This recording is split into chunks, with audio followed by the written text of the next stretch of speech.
प्रदान किया। उनका कि आप निर्णय कर लीजिए, भगवान श्री राम के प्राकट्य की भूमि और भगवान कृष्ण के प्राकट्य की परिस्थिति दोनों आपके सामने स्पष्ट है। भगवान राम प्रकट हुए, अयोध्या पवित्र नगर है, महाराज दशरथ मूर्तिमान वेद है, उनकी 3 रानियां ऋचाएं हैं, वेद की ज्ञान भक्ति और कर्म की ऋचाएं।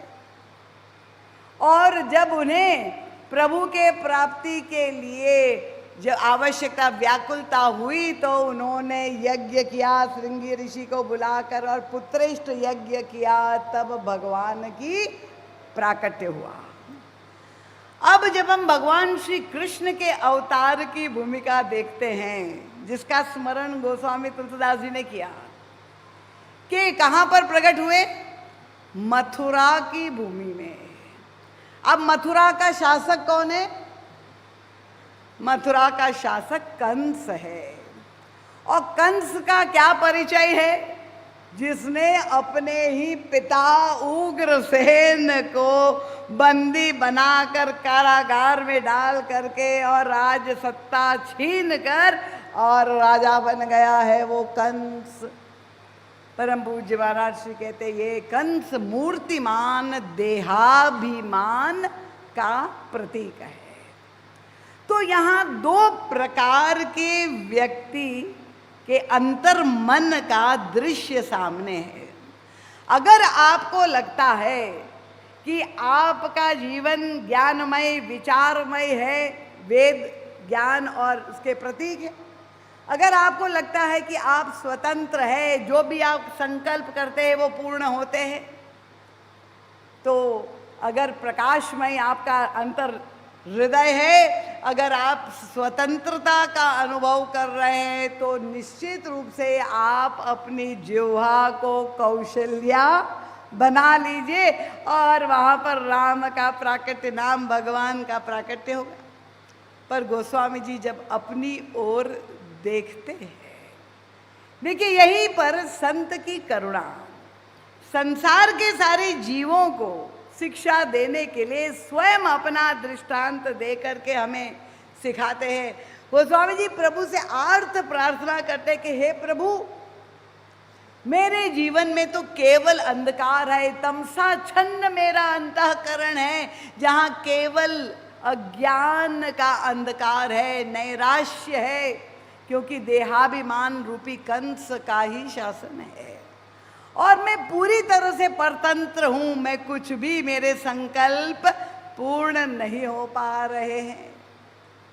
पर वहाँ भी अगर प्रार्थना की जाए तो ऐसे कारागार में भी श्याम सुंदर श्री कृष्ण का चंद्रोदय हो सकता है, ये संत ने खोज निकाला। और तब कितना विचित्र वर्णन आता है कि भगवान श्री कृष्ण प्रकट तो हुए और देवकी के गर्भ से प्रकट होने के बाद वो चमत्कारी घटनाएं, अंत में आदेश दिया कि मुझे जा करके यशोदा मैया के पास जाके सुला दो गोकुल में। और यमुना पार करके जो है वसुदेव जी अपने लाला को लेकर के पहुंचते हैं और देखा क्या कि यशोदा तो गहरी निद्रा में सो रही है। उसने एक बालिका को जन्म दिया है।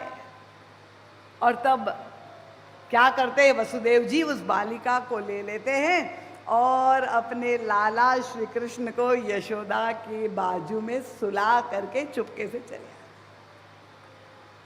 अब आप कल्पना कर लीजिए यशोदा की नींद कितनी प्रगाढ़ होगी कि भगवान आकर के उनके बाजू में लेट गए हैं पर फिर भी नींद नहीं खुल रही है। और तब प्रभु की करुणा देखिए कि प्रभु ने रोना शुरू कर दिया और रो रो करके सोती हुई यशोदा को जागृत कर दिया, जगा दिया। तो गोस्वामी तुलसीदास जी कहते हैं प्रभु से, प्रभु मेरी जिह्वा तो कौशल्या कदापि नहीं बन सकती, पूर्व जन्म में कौशल्या ने शत्रुपा के रूप में इतनी तपस्या की, इतना त्याग किया, पहले भोजन का त्याग, अन्न का त्याग, जल का त्याग, फल का त्याग, वायु का त्याग, इतनी तपस्या की, तब जाके रामलला की प्राप्ति हुई। उनका मेरी ये चटोरी जिह्वा कुछ भी त्याग करना उसके लिए संभव नहीं है प्रभु, और इसलिए आप ही नाम भगवान से प्रार्थना करते हैं कि जिस तरह से भगवान श्री कृष्ण ने यशोदा को रो रो करके जगाया, उनका प्रभु मेरी जिह्वा तो सोई हुई है, आप ही स्वयं आ करके इस जिह्वा पर बस जाइए और उसमें नाम को सक्रिय कर लीजिए, नहीं तो मेरे जीवन में नाम का प्राकट्य संभव नहीं। और क्रम कितना सुंदर ठीक उलट दिया। वे कहते जन मन मंजू कंज मधुकर से। तुलना, दो दृष्टांत देते गोस्वामी तुलसीदास जी, कितने रसपूर्ण साहित्यिक दृष्टांत। उनका भगवान श्री राम, आप तो नाम भगवान से प्रार्थना कर रहे कि आप तो बन जाइए भ्रमर, और मेरा ये जो मन है, देखिए, क्योंकि आप जानते हैं कि दोनों का रिश्ता है।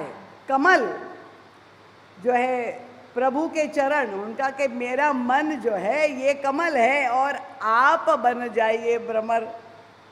तो भ्रमर का स्वभाव होता है कि वो कमल पर मंडराता रहता है। तो गोस्वामी तुलसीदास जी ने प्रभु से प्रार्थना की। भरत जी के संदर्भ में भी गोस्वामी जी ने वही दृष्टांत दिया है कि बंदव नाम राम न बंदव भरत के चरना, जासु नेम व्रत जाई न बरना, राम चरण पंकज मन जासु। प्रभु श्री राम के चरण तो पंकज है, कमल, और भरत जी का मन है वो भ्रमर है। तो वो लोभी भ्रमर करके भगवान के चरण कमल पर वे मंडराते रहते हैं। ये तो भरत भक्तों का की भावना है, पर गोस्वामी जी ने यहाँ ठीक उल्टा क्रम कर दिया। उन्होंने प्रभु का नाम कमल नहीं है, उनका प्रभु हमारा मन कमल है, आप बन जाइए भ्रमर। क्यों हमारा मन तो ऐसा भंवरा है कि वो संसार के विषयों में ही भटकता रहता है, वो आपका नाम बिल्कुल नहीं लेगा। और इसलिए जब तक आप कृपा नहीं करोगे तब तक हमारे लिए नाम स्मरण संभव ही नहीं है। इसलिए ये करुणा, भगवान से आर्त प्रार्थना जब साधक करता है, अनुभव करता है कि हमारे लिए संभव नहीं है। नाम सबसे सरल साधन है। आज की भाषा में कहे तो जो श्योर शॉट, ऐसा स्ट्रॉन्ग पासवर्ड है राम नाम, यहाँ सारी सफलता की कुंजी खोल देता है, ऐसा पासवर्ड है ये राम नाम। पर इतना सरल होते हुए भी अगर हम अपने जीवन में उसका आश्रय नहीं लेते हैं तो निश्चित रूप से हमारे जीवन में जो समस्याएं हैं, क्योंकि आजकल मैं देख रही हूँ लोगों की भीड़ कहाँ पर अधिक हो रही, जहाँ चमत्कार होते हैं वहाँ बाबाओं की कथाओं में व्यवस्था करना कठिन हो जाता है। लाखों की संख्या में लोगों की भीड़ उमड़ रही है, चमत्कार हो जाए।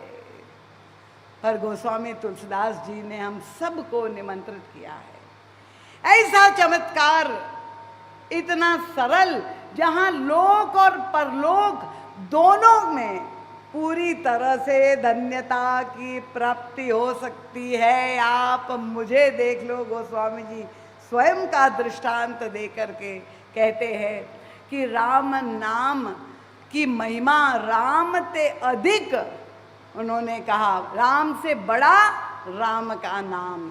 इतना सामर्थ्य जो रखता है वो भगवान श्री राम कलयुग के लिए प्रभु के नाम का आश्रय सबसे सरल सोपान है सिद्धि प्राप्त करने का। और अगर हम नाम जप कर रहे हैं और हमारे जीवन में विकास और प्रगति नहीं हो रही है। तो गोस्वामी तुलसीदास जी ने उसका भी बहुत सूक्ष्म विश्लेषण किया है कि कहाँ पर हमसे चूक हो रही है, कहाँ नाम अपराध हो रहा है और किस विधि से नाम जप करना चाहिए ताकि हमें शीघ्रता से अपने जीवन में सिद्धि की प्राप्ति हो। तो ये नाम रामायण की आज संक्षिप्त भूमिका मैंने आपके समक्ष रखी। अन्य 2 दिनों में जितना संभव होगा, महाराज जी का सद्य साहित्य यहाँ आया हुआ है, उसमें नाम रामायण का नाम का भी एक ग्रंथ है, नाम महिमा नाम का ग्रंथ है, एक बड़ी पुस्तिका और लघु पुस्तिका दोनों उपलब्ध है। और अन्य जो भी साहित्य आप पढ़ना चाहे वो भी आया हुआ है, उसका आप लाभ ले। प्रातः काल जो यहाँ पर प्रार्थना शिविर नित्य प्रति आयोजित है, उसमें भी आप ठीक 9 बजे से 11 बजे तक सम्मिलित हो सकते हैं। अभी रामायण जी की आरती होगी, आरती करके प्रसाद लेकर आप यहाँ से प्रस्थान करेंगे। और अगर सूचना अन्य भक्तों तक नहीं पहुँची है तो यद्यपि आयोजकों ने अथक प्रयास किया है, तो कृपा पूर्वक अपने साथ अपने अन्य जिज्ञासु साधकों को, भक्तों को लेकर के पधारे, अधिक से अधिक संख्या में लाभ ले, जिसमें सबके जीवन में चमत्कार हो सके। ऐसे दिव्य मंत्रात्मक सूत्र जो परम पूज्य महाराज जी ने हमें प्रदान किए हैं, उस पर हम लोग विचार मनन मंथन करेंगे। भगवान